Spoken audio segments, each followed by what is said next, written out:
Hello! So, I didn't get to normally do on here what I usually do around Halloween, and that's review a couple horror films every week or do some compilation things due to reasons I've described on the channel in previous videos. I've had some health issues this year. So, instead of just doing a bunch of random videos, I think I'm going to do just one before Halloween. It's going to be my top 5 favorite slasher films of all time.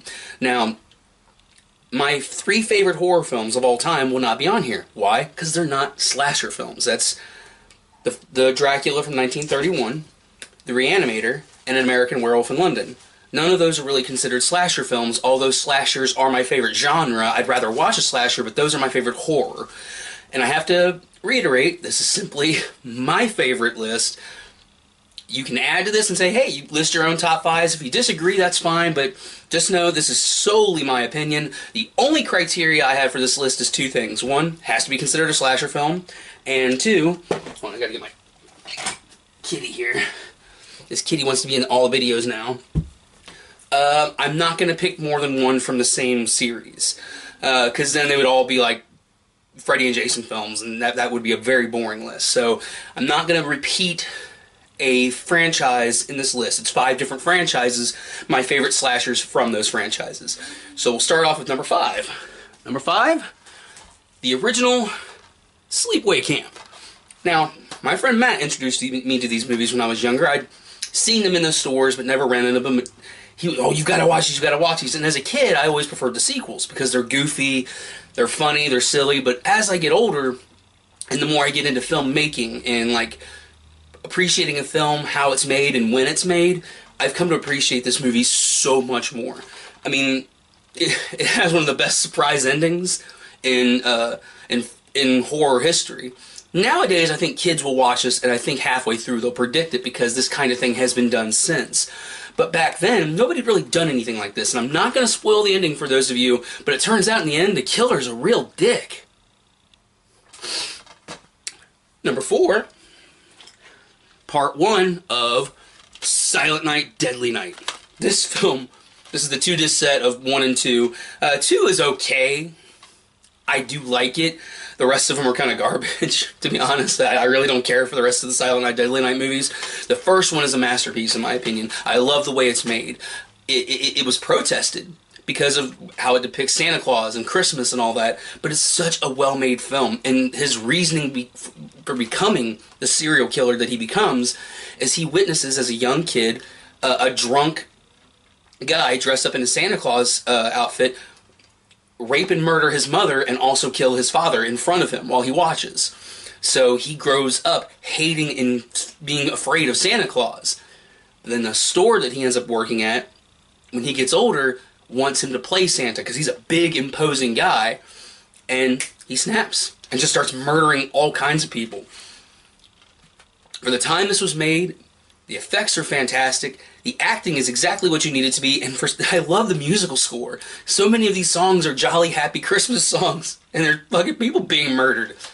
Silent Night, Deadly Night, if you haven't seen it, check it out. Alright, now that was number 4. Number 3.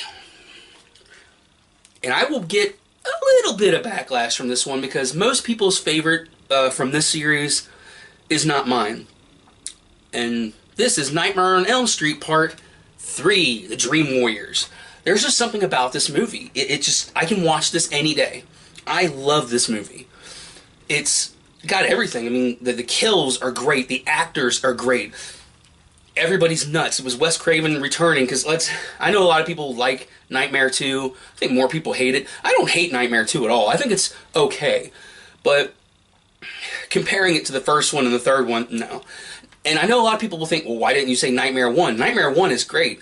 And then there's New Nightmare, which I almost don't consider New Nightmare a slasher film. Even though New Nightmare is a fantastic horror film, it's more psychological than that. It's a much deeper film than the other Nightmare films, which are kind of just fun murder movies. So for me, the best of the series is Nightmare 3, and I heavily, heavily, heavily recommend you watch this. I think everybody watching this now has probably already seen this movie in one way, shape, or form. So this is from the little DVD box set that was released back in like 2001. It's actually worth a little bit of money now, which is cool. Alright, my number 2, the original Texas Chainsaw Massacre.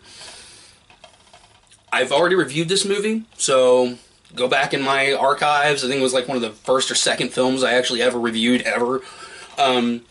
It's a masterpiece. I know I just said that before, but it literally is a masterpiece. I like this movie more every single time I see it. Is 2 more fun to watch because of how just batshit insane it gets? Yeah, 2 is a blast. But as far as like movies that will fuck with your head, that don't have to go, by today's standards, this movie's actually kind of tame. But it goes for it. And given the fact that it had such, what serves this movie best is how low its budget was. They didn't have a lot of money at all. They barely had any money to make this movie. They still made a very effective horror film because it just felt dark and gritty. I don't know if I'll ever buy this on Blu-ray because I don't want to see it cleaned up. Like, this is the 40th anniversary release on DVD, and it's a little clean, but not too clean. So I'm not so sure I'll ever buy this one on Blu-ray just for that purpose. So, some honorable mentions. Like, I love Halloween Part 1 and 5. I like all the Halloween movies. There are some that I don't like as much as others, like the Busta Rhymes one. I know a lot of people like that one. I don't care for that.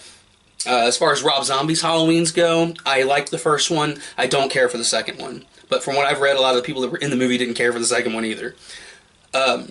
So there's just thousands of good slasher movies out there. The Slumber Party Massacre, which is one I highly recommend because at a time when slasher films were being referred to as misogynistic and hateful against women, a group of women made a slasher film. Directed, written by women. Most of the producers are women. And it's a fantastic fucking movie. In fact, it would probably be number 6 on my list if I did. There we go. I'll just make that number 6. There you go. Slumber Party Massacre Part 1 is great. The sequels are fun, but fucking stupid. Especially 2. 2 is so goddamn dumb. But it's fun. So, my favorite slasher series of all time is the Friday the 13th movie. So this is going to be a Friday the 13th movie. And people are probably guessing, well, which one's your favorite? Because 7 is fantastic. 1 and 2 are both really good. My favorite, and this is from another box that came out, so you really can't tell. I'm just showing it anyway because it's there. I like Part 4, the final chapter, which is hilarious because like 8 more movies came after that. Sorry, still a little sick. I think as far as just a slasher film, if I were to have a young person come to me and go, I don't really know what slasher means, what is a slasher film? I would turn on Friday the 13th Part 4. I would say this is what a slasher film should be. We have characters that all have development, all the characters are different, and some you hate, some you don't. And some of these people, you're like, I can't wait for that fucking person to die, and this is like one of the only Jason films where I'm actually rooting for some of the teenagers. I'm rooting for some of them to survive because they become likable, enjoyable characters. And there's a really funny scene in this movie where they find a porno movie made in like the 40s in a reel. It's in a reel-to-reel actual movie projector. And so it's black and white, movies flopping everywhere, and the character Teddy is sitting there smoking pot and watching it. In that scene, he's actually smoking weed, and he's really fucking stoned during that entire part. And he said it was almost impossible to get his lines out. The director actually encouraged it. Well, that's the story I heard. That might not be true. I shouldn't say that for sure. Because if you look on IMDb and other sites, there's different information. So, my opinion, best slasher film ever made, Friday the 13th Part 4. Leave your opinions in the comments. If you disagree, that's cool. What are your favorite slasher films? There are some newer ones that are great. I like the Hatchet series. Hatchet 1 and 3 are good, but Hatchet 2 and the Victor Crowley movie, fantastic. Those almost made the list too. So, have a happy Halloween, have a safe Halloween, and I'll be back hopefully next week with a new movie. Not sure. I still have this really nasty cough, and I don't want to ruin everybody else's time in the theater. So, see you later.